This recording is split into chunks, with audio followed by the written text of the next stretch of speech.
TRS లో కుటుంబ కలహాలు తారాస్థాయికి చేరినవంటానికి ఇంతకంటే ఎక్కువ ఉదాహరణ అక్కర్లేదు. కవిత గారే రాసిన లేఖ లీక్ చేసింది ఎవరు?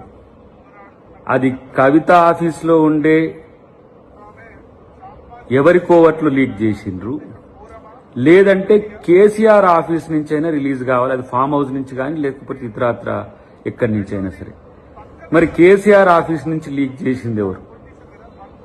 కేటీఆర్ వైపు కేసీఆర్ మొగ్గు చూపుతున్నందుకు కేటీఆర్ మనుషులే ఆ విధంగా చేసిండ్రా, లేదంటే కేసీఆర్ ఆఫీసులో ఉన్న వాళ్ళతో చేయించిండా, లేదంటే కవిత ఆఫీసులో ఉండే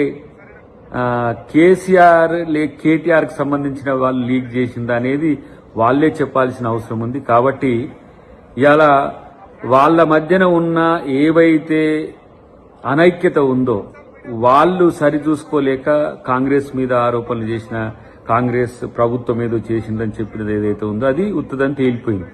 కాబట్టి ఇలా అనుమానం నుంచి ఇలా సంక్షోభం వైపు, సంక్షోభం నుంచి ఎటుపోతుందో తెలియదు. కానీ ఇలా బీఆర్ఎస్ తన అస్తిత్వాన్ని తనే కోల్పోవడానికి, తన కూతురును తనే కలవలేని స్థితిలో కేసీఆర్ ఉన్న పరిస్థితి ఉన్నది. కేసీఆర్ ఈరోజు సభకు రాకపోవడము, ప్రజల్లోకి రాకపోవడము, క్రియాశీలక రాజకీయాల్లో ఉండకపోవడం అనేది ఒక చర్చ అయితే, తన సొంత కూతురు ఈరోజు ఒక లేఖ రాయాల్సిన స్థితి, సొంత కూతురు తండ్రిని కనవలేని స్థితి ఉన్నది.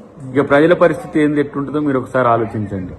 అదే హరీష్ రావు అయితే పిలుచుకొని మాట్లాడిండు, అదే కేటీఆర్ అయితే ఎప్పుడైనా పోయి కలవగలవాడు. కానీ కలిసినా తను మాట్లాడలేని స్థితి, తను చెప్పాల్సిన స్థితి చెప్పలేకపోవడం అనేది ఇలా కవిత గారి విషయంలో కనబడుతుంది. కాబట్టి ఒక రకంగా తను రాజకీయ అస్తిత్వాన్ని కోల్పోతున్న క్రమంలోనే ఈ లేఖ రాయడము, లేఖ రాసిన విషయాన్ని ఎవరు లీక్ చేసిండ్రో కూడా చెప్పలేని స్థితిలో, ఎవరో ఇప్పుడు కవిత గారే చెప్పాలి.